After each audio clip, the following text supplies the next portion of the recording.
My son's wife smiled at me like I was already gone. Not dead. Just irrelevant. The kind of smile you give someone when you've already made a decision about them and you're just waiting for the paperwork to catch up. I'd seen that smile before, back when I was running my plumbing business, and a supplier thought he could squeeze me on pricing because I was the smaller operation. It never ended well for the other guy. But this was my daughter-in-law, and the man standing behind her, holding a slim leather briefcase, was not a supplier. He was an attorney. My son stood slightly to the left of them both. Not leading, not quite following either. Just there, the way he'd been standing his whole life, halfway between two places, not fully committed to either one. "Dad," he said. His voice had that careful practice quality, like he'd rehearsed it in the car on the way over. "We just want to talk." I looked past him at the woman sitting in my kitchen. She'd arrived 20 minutes earlier before any of them. She was finishing her second cup of coffee and pretending to read a magazine, but I noticed her eyes hadn't moved down the page in a while. My son saw her at the same moment. The color shifted in his face. Not dramatically, just enough. "What is she doing here?" he asked quietly. And that was the moment I knew everything was going to be fine. "My name is Ned Calloway. I'm 68 years old. I live in a 2-story colonial on the north side of Charlotte, North Carolina. A house I bought in 1991 when the neighborhood was still considered up and coming, and a mortgage payment felt like swallowing a bowling ball every month. The house is paid off now. Has been for 11 years. For 31 years, I ran Calloway Plumbing and Mechanical. Started with one truck, one apprentice, and a yellow legal pad, where I tracked every invoice by hand. By the time I sold it, we had 22 employees and contracts, with 3 commercial developers across the Carolinas. Not glamorous work. Pipe work, drainage systems, commercial installations, the kind of jobs that keep buildings functioning and that nobody thinks about until something goes wrong.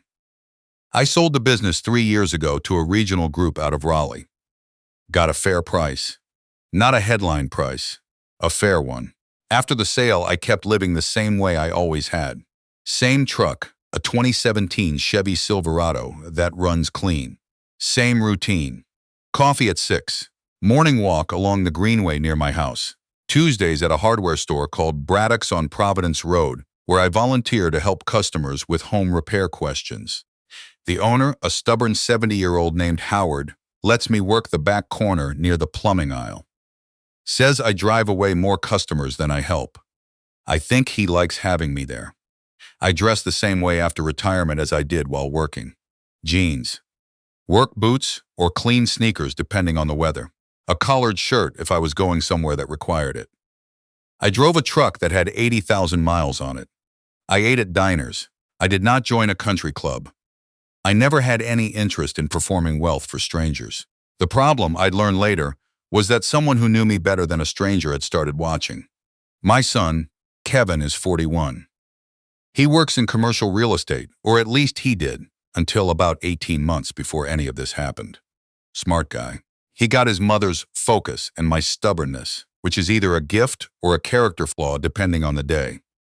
He and his wife Tara have 2 kids, a nice house in Ballantine, and the kind of life that looks more stable from the outside than it actually is. Tara is 38. She grew up outside Atlanta, came to Charlotte for school, and never left. She's sharp, organized, and has always been polite to me in the way that people are polite to someone they're tolerating. Not unkind, not warm. Polite. I never pushed it. Some people take longer to let you in. I figured we had time.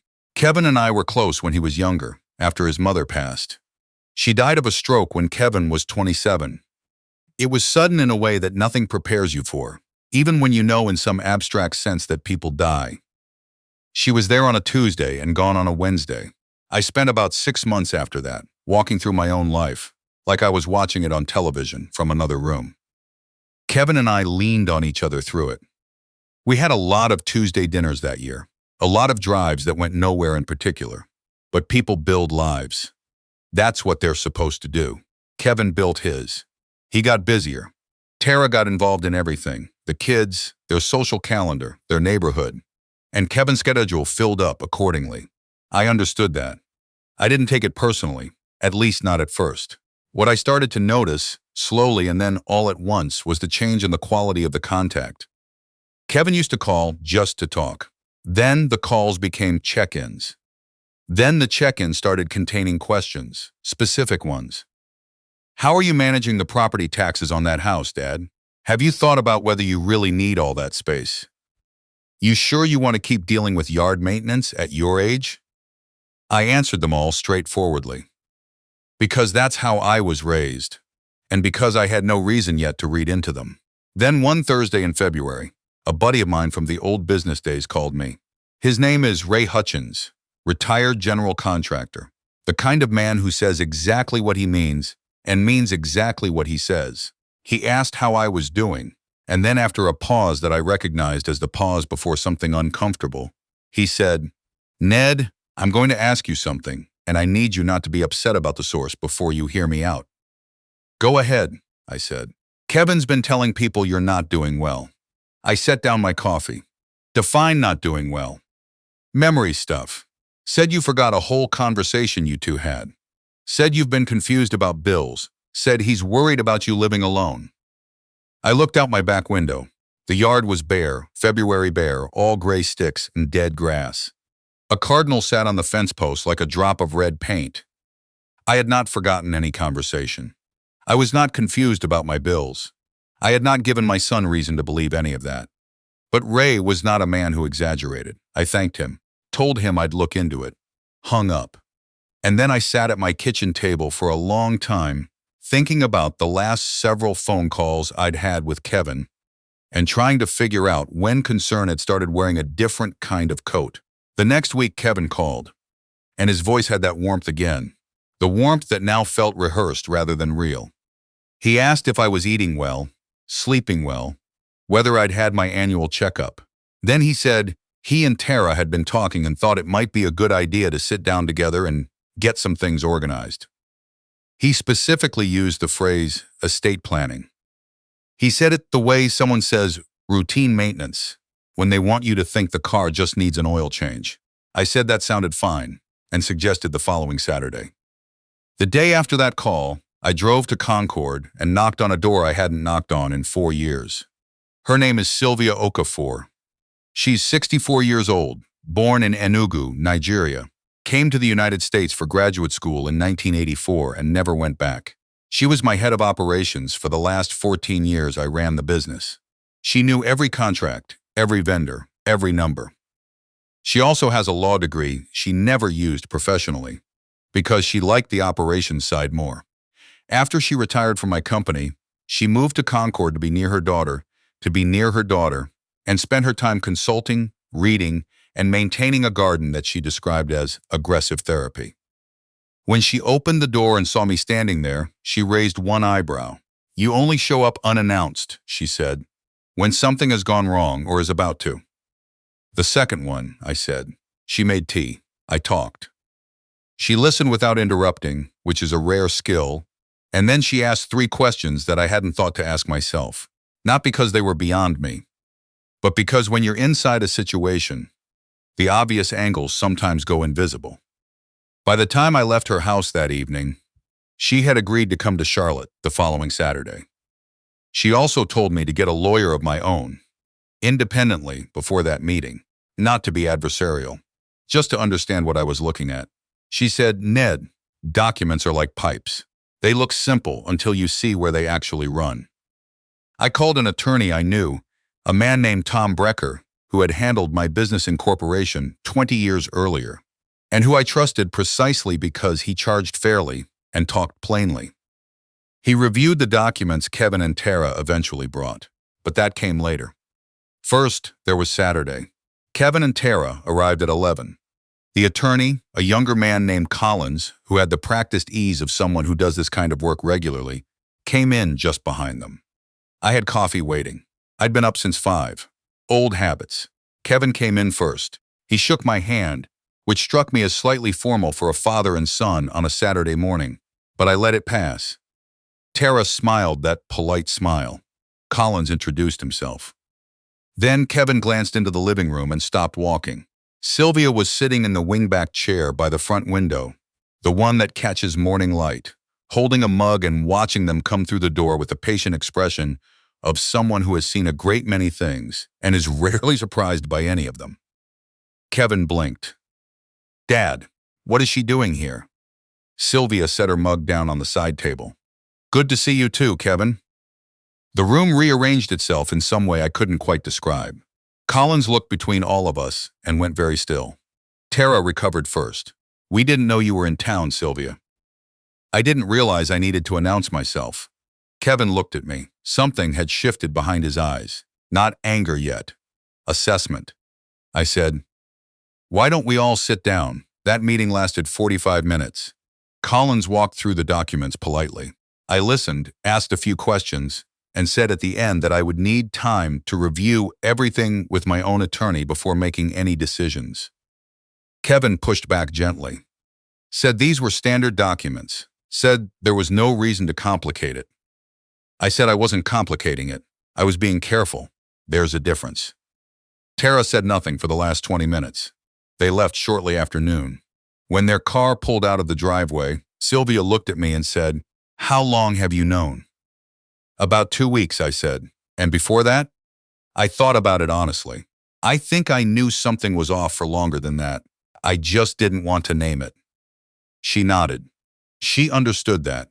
She didn't judge it. Over the next 2 days, Tom Brecker went through every page of those documents. What he found wasn't criminal. It wasn't fake. But it was, in his words, aggressively broad for a routine planning document. The language around financial authority was written in a way that could allow Kevin, under the right circumstances and with the right framing, to make decisions about my accounts, my property, and my investments based on a fairly loose definition of diminished capacity. No doctor's evaluation required. No independent review. Just a claim. Tom asked me one question when he finished his explanation. "Did your son tell you what he told me he told you?" I said no. Tom was quiet for a moment. Then he said, "Then we have some work to do." What I found out over the following weeks came in pieces. Not all of it from any single source. Some from Sylvia, who still had contacts in the Charlotte business community. Some from Howard at Braddock's, who knew more about what was happening in the neighborhoods north of town than any newspaper. Some from my own quiet paying attention, which I should have been doing sooner. Kevin had been out of his commercial real estate position for almost a year. Not a layoff, a departure under circumstances that were described to me secondhand as not entirely voluntary. He and Tara had refinanced their Ballantine house twice in 3 years. They had a home equity line of credit that was drawn nearly to its limit. There were 2 car loans, credit card balances, that Sylvia described delicately as significant, and what appeared to be a private loan from Tara's parents that had gone unrepaid long enough to become a source of tension on that side of the family. None of this was illegal. None of it was, by itself, damning. But then Sylvia found something. It was a Tuesday afternoon. We were at my kitchen table, with folders spread out between us and 2 cold cups of coffee that neither of us had bothered to reheat. She stopped reading, looked up at me, and said my name in a tone I recognized from the business days. It was the tone she used when a vendor invoice didn't match the delivery receipt. "Look at this," she said, and slid a page across the table. It was a printout of an inquiry sent to a wealth management firm. The inquiry asked detailed questions about the process for establishing financial authority over an elderly parent's accounts in the event of documented concerns about decision-making capacity. It asked how quickly such a process could move. It asked what documentation would be needed. The inquiry had been sent from an email address I recognized. I stared at it for a long time. Sylvia waited, the way she always had. She never pushed. She had always understood that some information needs a little room before you can stand next to it. Finally, I said, "How much of this do you think was Kevin's idea, and how much was Tara's?" Sylvia considered it. "I think Kevin loves you and has made a series of choices that led him somewhere he didn't expect to be. I think Tara saw a solution to a problem and moved toward it without stopping to consider what it would cost." "That's a generous read," I said. "Maybe," she said, "but it's probably close to accurate." I sat with that for a while. Outside, the March wind was moving through the backyard oaks. I had planted the larger of those trees myself 22 years ago, with Kevin helping me dig the hole. He was 19. He complained the whole time. When we finished, he stood back, looked at the tree, and said, "That's going to be really tall someday."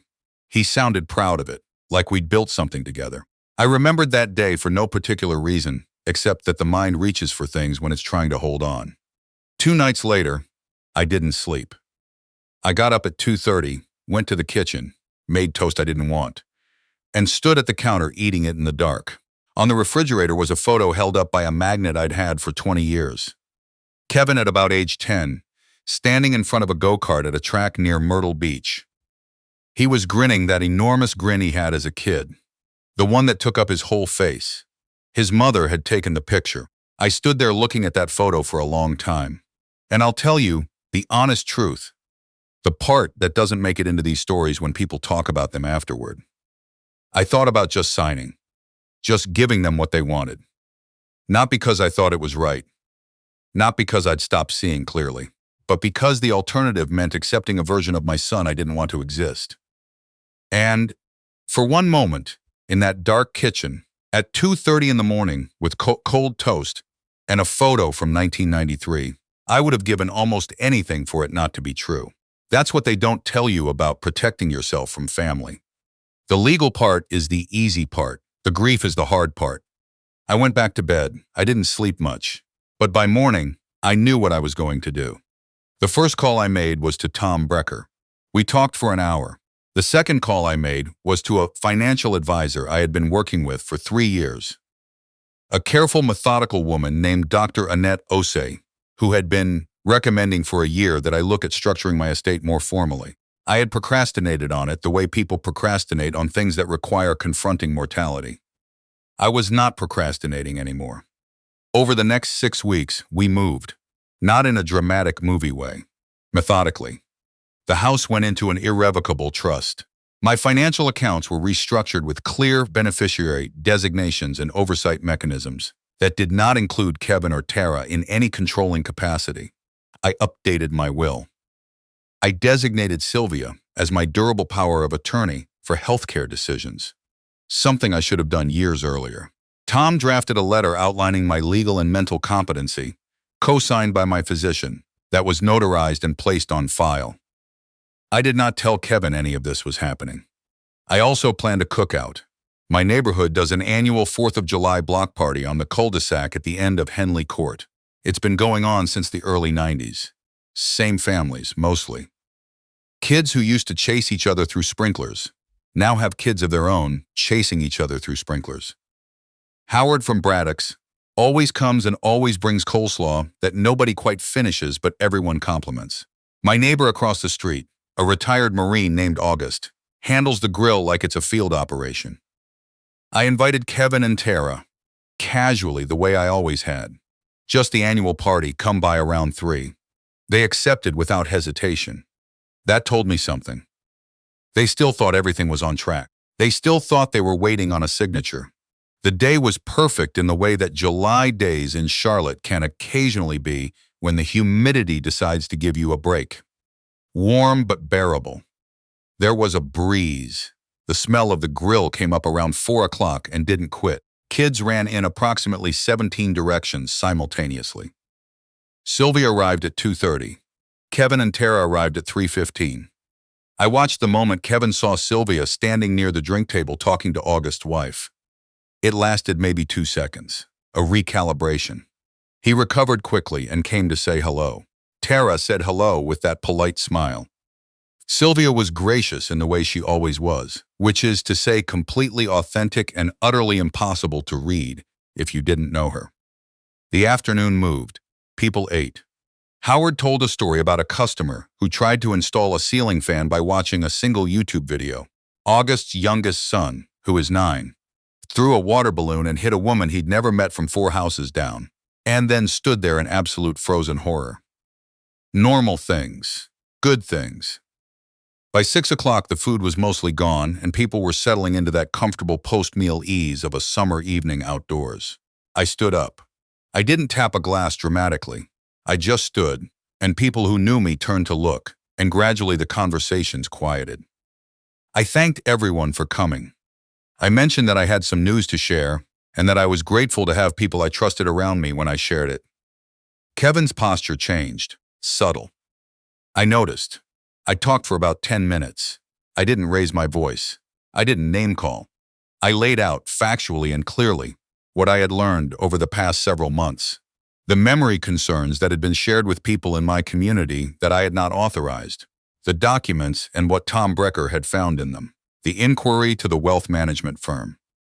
The yard was quiet in a way that yards with 15 people in them are usually not. Kevin started to speak.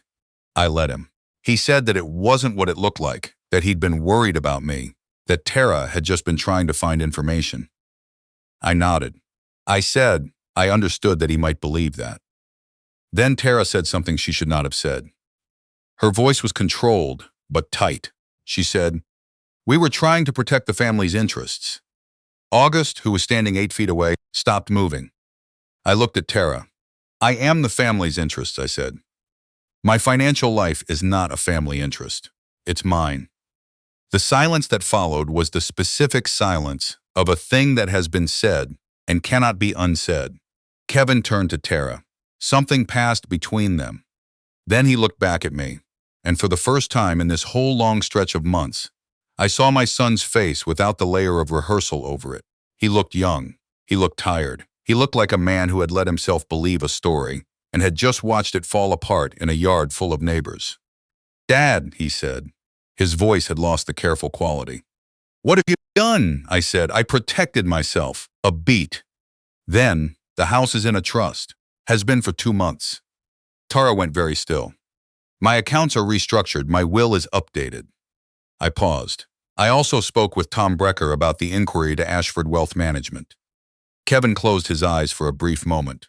"I'm not angry," I said, "and I meant it mostly. But I want you to understand what almost happened."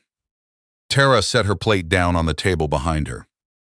Very carefully, like she was placing it in a specific spot. Then she said she needed to get home, that the kids had an early morning tomorrow. Kevin didn't move right away. He stood there while Tara gathered her things. He looked at me and then at Sylvia and then back at me. He opened his mouth once and didn't say anything. Then he followed his wife to the car. I heard the doors close, the engine start, the sound of them pulling away down Henley Court until there was just the neighborhood again and the smell of the grill. And Howard somewhere behind me saying that he thought the coleslaw had actually turned out well this year. The first few weeks after that were quiet. Not peaceful quiet, empty quiet. The difference is something you feel in your chest before you can put words to it. I fished. My brother-in-law, my late wife's brother, has a small cabin near Lake Norman that he lets me use whenever I want. I went out there 3 weekends in a row, caught a few bass, mostly just sat. I also kept going to Braddock's. Howard never asked me about any of it. He just put me to work. There's a kind of mercy in that, in someone simply treating you like yourself on days when you're not sure who that is anymore. I thought about Kevin often. I thought about Tara too, though, differently. I couldn't fully separate what had happened from the man I'd raised. Parents never can, not entirely. You love the whole person, including the version of them that disappointed you. Some days I was angry. Some days I just missed him in the ordinary, quiet way you miss someone who's still alive, and just not calling. Kevin didn't reach out in July. He didn't reach out in August. In September, 2 months after the cookout, I got a call on a Sunday morning while I was drinking coffee and watching the early Falcons game. I didn't recognize the number for a second. Then I did. It was Kevin. He asked how I was. I said fine. He asked about the lake house. I said it had been good. We talked about nothing for a few minutes, with the careful awkwardness of 2 people who aren't sure how close to walk yet. Then he said, "I need to tell you something." I waited. "Tara and I are separated." His voice was steady, but there was something under it. "Have been since August." I didn't say anything for a moment. I hadn't seen that coming, or maybe I had and hadn't wanted to. "I'm sorry," I said. And I was. Whatever she had done, she was the mother of my grandchildren, and this was my son's life coming apart. Kevin was quiet for a beat. Then, "I've been thinking a lot about what happened. So have I." I want you to know I understood what those documents were. He paused. I want you to know that I let it go further than it should have because I was scared and I told myself it was helping. But I knew that kind of honesty cost something. I knew it did. I stayed quiet and let it land. I'm not asking you to forgive it right now, he said. I just wanted you to know that I know. Outside my window, the oaks were starting to turn, early fall color, red and orange at the edges. The same trees Kevin and I had planted, some of them. The yard full of things we'd done together before everything got complicated. I hear you, I said. It wasn't forgiveness. It wasn't reconciliation. But it was a door left open. We talked for another 40 minutes about the kids, who were doing fine, who I needed to see more of, about what he was going to do next, about some things that had nothing to do with any of this. He asked about Howard. I told him Howard had claimed that this year's coleslaw had finally been perfected. Kevin laughed. A real laugh. That mattered to me more than I expected it to. A few months have passed since then. Kevin and I talk on the phone most Sundays. We've had dinner twice. It's not where we were before all of this, but it's something real, which is more valuable than something performed. I still go to Braddock's on Tuesdays. I had lunch with Sylvia last month. She drove in from Concord, and we went to a barbecue place on Central Avenue that she'd been wanting to try. She said the pulled pork was good, but the sides were mediocre. I told her she had very high standards for a woman who drove 40 minutes for lunch. She said she had high standards for everything, which was why the business had run as well as it had. I didn't argue. I think about my wife more than usual these days. She was a perceptive woman. She would have seen what was happening before I did. She always did. She also would have found a way to talk to Kevin that I'm not sure I'm capable of. The way that mothers can reach into a thing sideways that fathers approach straight on. I miss that. I miss her. But I'm here. That counts for something. My house is in a trust. My affairs are in order. I know where everything stands, and I made those decisions myself, with clear eyes for my own reasons, in my own time. And the scholarship fund that Tom helped me establish through Queen's University of Charlotte will begin awarding its first grants to trade students next fall. 2 full-year scholarships, plumbing and electrical. The kind of training that built my life and built this city in ways that the people who use the pipes and the wiring never think about. I think about those kids sometimes. 20 years old, maybe, learning something real with their hands, not knowing yet what they're capable of building. I know that feeling. I built something too. Most of it holds up just fine. And the parts that needed reinforcing, I took care of myself.